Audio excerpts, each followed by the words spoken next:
Hi everyone.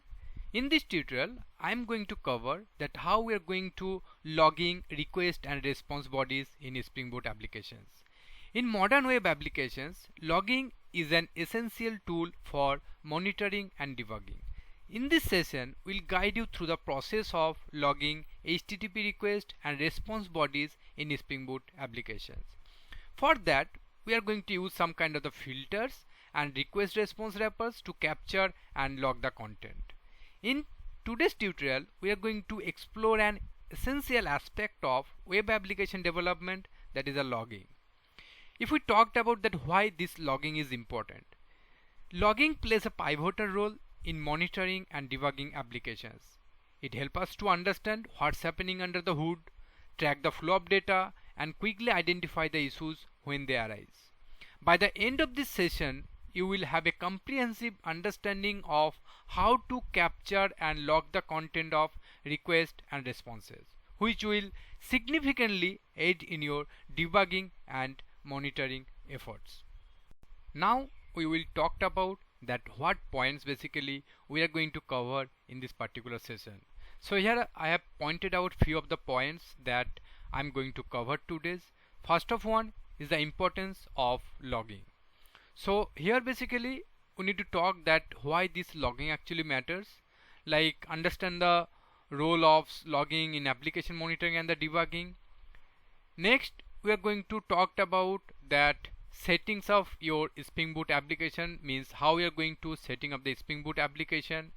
Then we are going to creating the custom filter, where basically we are going to put different types of I will talk about that what is filters and how we are going to implement into our this code over here. In next we are going to talk about that request and the response wrappers. Actually for logging the request and the response bodies, basically we need to create our own request and the response wrapper. The request wrapper we will create for capture and log the request body, and response wrapper will be responsible to capture and log the response body. Next is after that we need to whatever the filter we are going to create over here that we need to register that filter into that web filter one, and after that we need to testing and debugging the application. So these points we are going to cover today's application. Now we will talk some more details about the first point, that is importance of logging. So here we can mention the 2 points, that why logging matters, and the other one is the types of logs.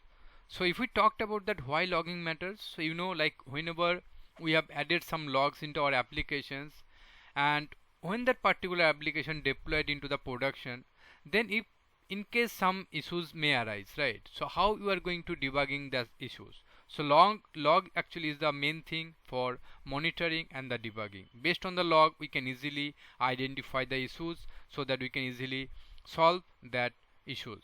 Otherwise it will be very difficult to solve the issue from the production, because in a production we are not able to log without logging. So that's why we say this logging basically it matters. Next, if we talked about the types of log, so logs basically there is a different types of logs, like if we talked about that info logs, debug logs and the error logs. So for purpose of this info logs, actually to log informations message that is highlighted and the process of the application at a cross-grain level. Suppose we need to put some kind of the information, then we can use the info types of log. If we talked about the example, then starting and the stopping of the services, configuration details, if some successful operations. So for those things we need to put that info log. Now if we talked about the uses of it, it's basically helpful for understanding the flow of the application and its general health. Now if we talked about the debugging the logs, so debug log basically its purpose to provide the detailed information that is useful during development and the debugging, like variable and the state change, detailed flow of the execution, entry and exit point in methods. Its uses basically enabling these logs when diagnosing some issues during development, but turn them off in productions for performance reasons. So that is the main uses of it. Now if we talked about the error logs, so the purpose of these error logs to log the error events that might still allow the application to continue running. The examples like exceptions, failed operations, critical issues. So these are the examples of it is. If we talked about the uses of these error logs, it's critical for troubleshootings and understanding when something goes wrong in the applications. Now we will talk about that how we are going to setting up Spring Boot application into our local. So for that we can create one Spring Boot project using the Spring Initializer. I will show you that how we are going to create that project. And next, after creating the project, we need to choose the dependencies, that what dependencies basically we need. We need to add the necessary dependencies in the pom.xml file. If you are using the Maven, if you are using the Gradle, then you can add the dependencies in the build.gradle file. So as we said here, from here this Spring Initializer we can create the project. So over here we can choose that what type of basically project we need to create, either Maven or Gradle. Here from here this section we need to choose that latest Spring Boot version. Over here we can choose that Java Text Solutions, then artifact we need to provide over here, and then we need to modify over here whatever the Java version you need to choose from over here. As a dependencies we can choose these Spring Boot developer tools, then Spring Web. So these dependencies we need over here, and then we need to click on the generate button. So once it will generate, then we need to import into our favorite IDE. Now we will talk about creating a custom filter. So first of all we will give some kind of the overview of the filter, like what is it. So filter in the Spring framework are a special component that intercept HTTP request and response before they reach to the controller or after they left it. They operate on both incoming request and outgoing response and are powerful tools for handling cross-cutting concerns such as authentication and authorization. What it will do, it will basically verifying the user credentials before processing a request, logging and monitoring, capturing detailed information about each request and response, which is useful for debugging and performance tracking. Input validations, it basically ensuring that whatever the request is coming that contains a valid and safe data before it processed by the application. And the last one is the response modifications. So what it will do, it will basically altering the response before it's sent to the client, such as adding custom headers.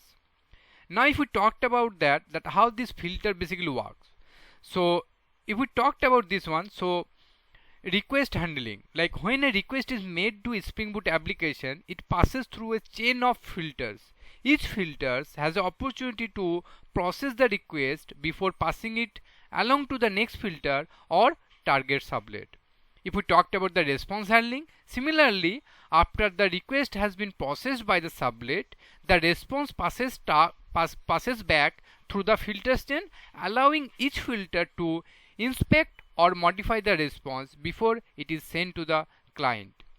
Now here for the filters, actually there are some kind of the key concept like filter chain, filter config, filter lifecycle.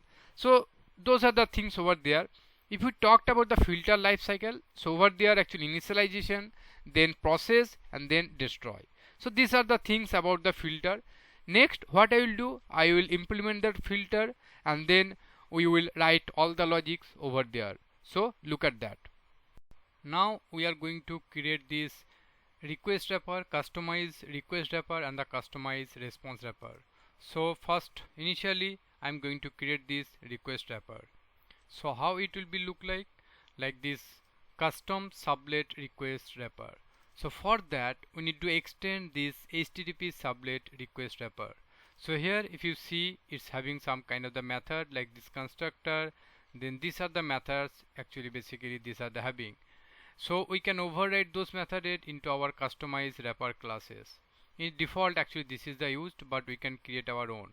So in a constructor we are just taking those things like the body, and then just we are overriding this reader method just to customize the thing, and the sublet input stream. So here this is the method that we have override, and finally the get body. In similar way we can create our own customized HTTP response wrapper. So response wrapper also it will be look like similar kind of things. It will be extend this HTTP sublet response wrapper, and here we are using this byte array output stream and the original output stream, because here it will be we need to means writing all the things in a output stream so that we can get the response body and all those stuffs over there. If you see that output stream means in a response body, actually this is the thing. Now if you see, if you in the filter method, actually if you see that error is actually now gone. Here now it will be pin the request body and the response body. In next what we will do means now the filter is generation is done, sub means customize HTTP sublet request wrapper and the response wrapper also done. Next we need to register this filter into the filter config, means in somewhere we need to register this bin. So let's register this one. Now here we are going to creating the request and the response wrapper for capture and log the request body. So here we are going to create two things, two class basically. One is the custom request wrapper, another one is the custom response wrapper. The custom request wrapper will be basically responsible to capture and log the request body, and response wrapper will be responsible to capture and log the response body. Now we are going to create this request wrapper, customize request wrapper and the customize response wrapper. So first initially I am going to create this request wrapper. So how it will be look like this custom sublet request wrapper. So for that we need to extend this HTTP sublet request wrapper. So here if you see it's having some kind of the method like this constructor, then these are the methods, actually basically these are the having. So we can override those methods into our customized wrapper classes. In default actually this is the used, but we can create our own. So in a constructor we are just taking those things like the body, and then just we are overriding this reader method just to customize the thing, and the sublet input stream. So here this is the method that we have override, and finally the get body. In similar way we can create our own customized HTTP response wrapper.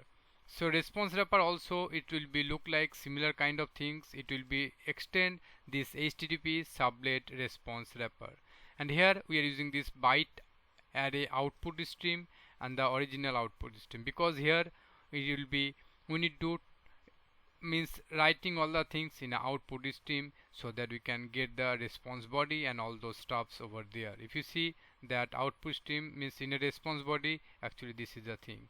Now if you see, if you in the filter method, actually if you see that error is actually now gone. Here now it will be pin the request body and the response body. In next what we will do means now the filter is generation is done, means customize HTTP sublet request wrapper and the response wrapper also done.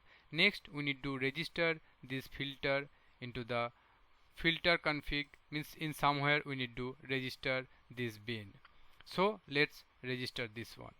Now what we need to do basically that whatever the custom filter we have created, we need to register into in this Spring Boot application.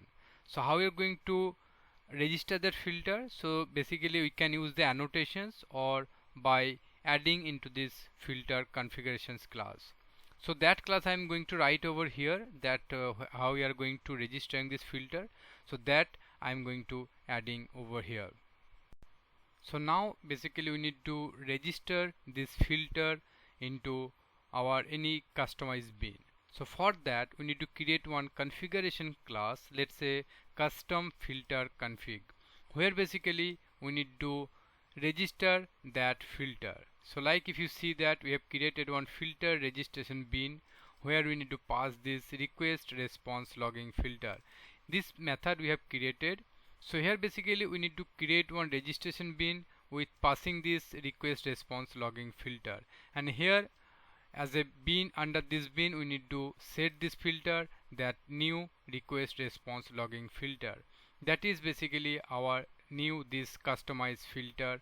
So in this way basically we need to register this new filter into this bean. So whenever it will be loaded, then it will apply this filter for all the request and response. So if you see, that particular class treated as a configuration class, and this will be treated as a bean.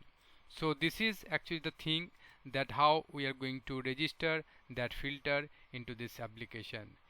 So in next, what we are going to do, we are going to start this application and testing the thing that if it is working fine or not. Now the application is ready basically. Now we can testing the application. So here basically we are going to we are going to check after I start the application. We are going to test in the log that is it properly printing the loggings, the request body and the response bodies correctly or not. So that we are going to check over here. How we are going to checking that? Let's check it out. Now as we have completed all the things over here, so now basically we need to test this application for checking that if it is printing the things properly or not. So for testing this application, what we need basically, we need to create one REST APIs over here, and that API we need to hit from the maybe browser or maybe from the Postman or maybe from anywhere, so that we can check that it is printing the logs properly or not.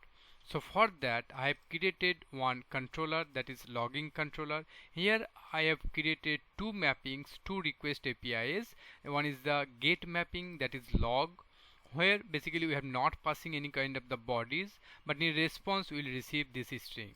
Another post mapping, post method I have created, which will basically save the user into the somewhere where we have to pass the data in a body. Here I have created one record like user, which will take only this username, and then in a return only return this particular user. Okay, so now we just need to start this application so that we can access these APIs from anywhere, like from maybe browser or maybe Postman or maybe any other client, whatever you are using, you can test from anywhere. So once it will start, then we can see from the browser, we will see that is it printing the logs properly or not, means request body and the response body. It will not take much time. If you see, the application got started over here. Let me clean this one. Now we need to call this API. So if you see, it will return this hello world over here. So now if we see that request body, as there is a no bodies, that's why it's not printing anything, but in the response body it will printing this string because we are returning this one.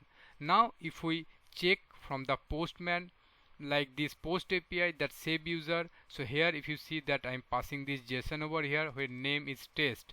Now if we clicked on the send button, then as a return it is returning the user object. Now if we see from the console log over here, that in a request body is printing this name over here, that is the request body, and in response also we are receiving the same user, means it is properly printing the request and response body in the console log, means it is working properly as expected. So this is the thing about for request and response log printing in the log. So this is the thing about this, how we are going to printing this one. Thank you for joining us today. We have reached the end of our tutorial on logging request and response bodies in Spring Boot. I hope you found this session informative and engaging. Let's take a moment to recap what we have covered today.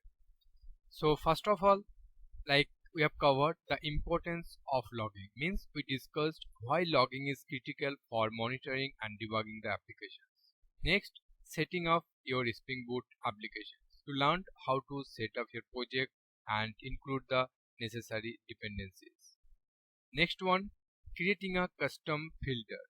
We walked through the steps to create a filter which basically intercept and log the HTTP request and responses. Request and response wrappers. You know that how to create wrappers that capture the body of request and responses. In the next, we have registered that whatever the filter we have created, it here actually ensure that whatever custom filter we have created, that is correctly registered in the Spring Boot application. And finally, we have start our application and testing from the postman that whatever the request we are passing and whatever the response we are receiving, those are printed in the log or not. Because logging is an important tool in your development toolkit. Remember, this tutorial is just the beginning. As you continue to build and refine your applications, you will discover even more ways to leverage logging to your advantage. Thank you again for participating. We hope you enjoyed this session and found it useful. If you have any questions or need further assistance, feel free to reach out. Happy coding and see you in the next tutorial.